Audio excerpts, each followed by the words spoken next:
You're watching TVP World and we're here at the summit of the NATO Baltic countries in the Finnish capital of Helsinki. And joining me now is the President of Latvia, Edgars Rinkēvičs. Thank you for your time. Glad to have you here also. So let me start with the Baltic Sea. Did Europe fail to take the threat of Russia's shadow fleet seriously soon enough?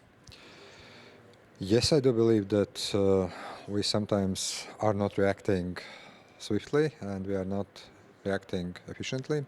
And unfortunately also now what we see is that, look, when it comes to the European Union and the sanctions against the Russian shadow fleet, we have roughly 79 or 80 ships under EU sanctions. Compare that with the United States or the United Kingdom. UK has around 110, if I'm not mistaken, and the United States have sanctioned 180. And there are different numbers of how many ships actually Russia operates under this shadow fleet concept. Some people speak about 600, some people even mention up to 1,000 vessels. So I do believe that the European Union and we all collectively could have done a better job, still can do that, and we must do better. You have spoken about, quote, our adversaries being fast learners. Does Europe need to get faster at learning, and is that adversary Russia? It's a very good question, because we see that those ships are operating under different flags. We have seen Chinese ships Cook Islands. involved. We have seen Cook Islands. We have seen the Russian crew in many of those instances, and we have seen that ports that those ships depart are the Russian ones. And of course there is still the issue of attribution, still the issue of investigation. I will not go into that detail. I think that if we see those three incidents happening within a little bit more than 1 year, then it's not just pure coincidence. And yes, I would love to see swifter action. I would love to see more efficient action. What the Finland did, I think was the right approach. I was asked already by some of the journalists, should other countries, including Latvia or Poland or other members of NATO and the EU that are at the Baltic Sea coast, should follow? Yes, we should follow the Finnish example. We agreed also that Finland will brief us in more detailed way on how that operation was conducted.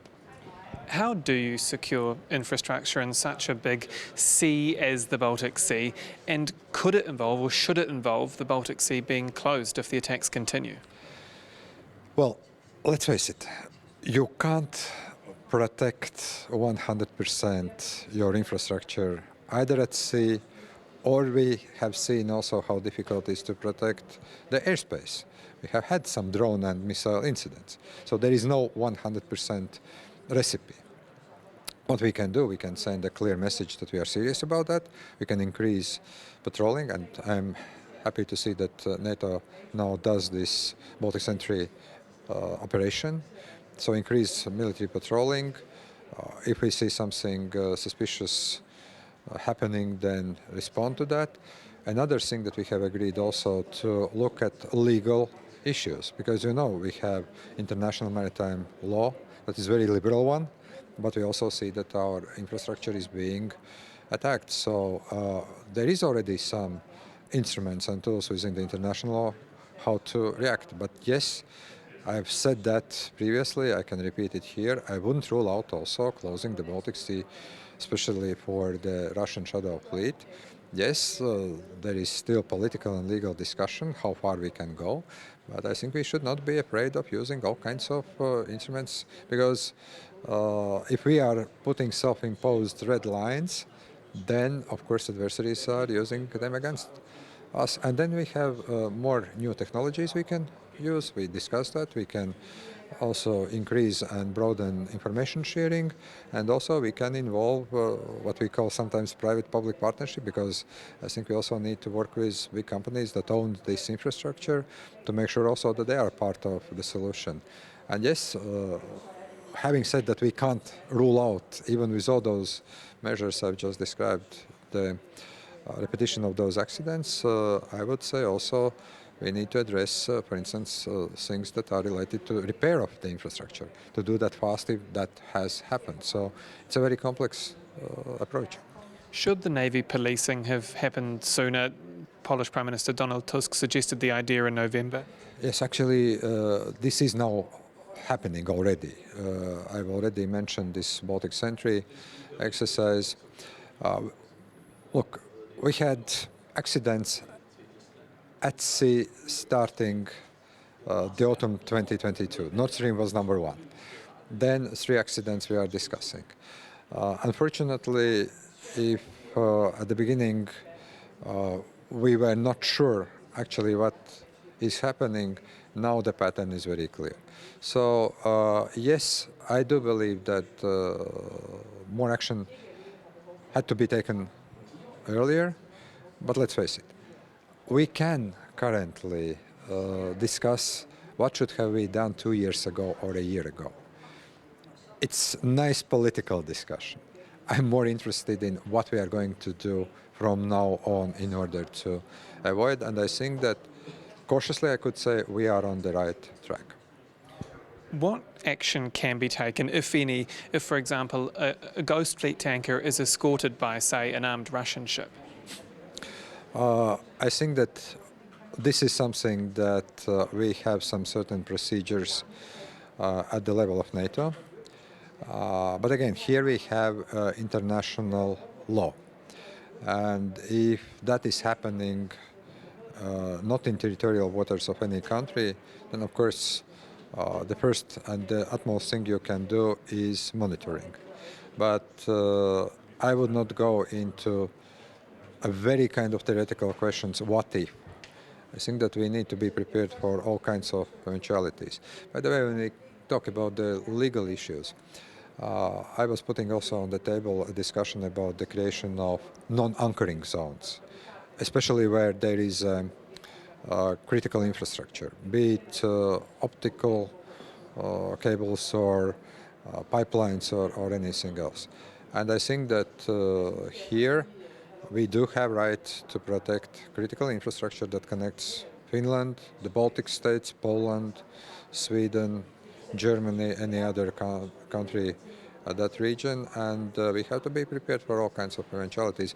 But I will not be speculating like one of the colleagues were asking about classified information, what would be our military response in such kind of possible scenarios. Are you confident, not that NATO is on the right track, but that it is able to actually support these Baltic countries in tackling this hybrid form of warfare in the Baltic Sea, or what is suspected to be the sabotage? You know, I do believe that as with the airspace and with some accidents we have seen in Poland, in Romania, in Latvia last year, you have certain assets, but you always find yourself that you need more. And that's why we are talking about the need to increase defense spending, to acquire a lot of not only land or air assets, but also naval assets. It may take time. Yes, I do see the willingness from the NATO member states to increase their presence, to do more. But I think it's our common challenge. We all understand that our own collective defense spending, defense development, the capability of defense industry to provide us with what we need is lagging behind. And that is something that we are already discussing, addressing, since I believe NATO summits in Madrid, Vilnius and Washington, and we are going to discuss that also this year in Hague. We do have assets, we don't have enough assets, we know what we should do, we should now do that. Can I ask about Latvia's border with Russia as well? Do you worry about an attack on your own territory, and would Latvia be prepared? We are part of NATO. We are prepared. We are part of defense plans. I think that we should stop discussing that. We should start discussing what NATO is going to do in coming years, knowing how many challenges we have. I was already saying that here in our case, in Latvia, we need to spend at least 4%, up to probably 5%. To that extent, it's not only about, let's say, the message from President-elect Trump, it's also about our own needs. But I think what we are seeing here, And that is wrong also from the political point of view. People sometimes look at the Baltic states or at Poland or at Finland at this point as kind of separate entities from NATO. We are part of NATO. If there is attack against of any NATO countries, that's not only Latvia's problem. It's the whole NATO's problem. And we are as prepared as NATO is prepared. We have defense plans. We have now multinational brigade. But we know we need to do more from our own national defense perspective, but also from allied perspective. Thank you. And okay, thank you very much. And that was our exclusive interview with the President of Latvia, Edgars Rinkēvičs. Do stay with us here on TVP World. I'm Aaron Darman. Goodbye for now.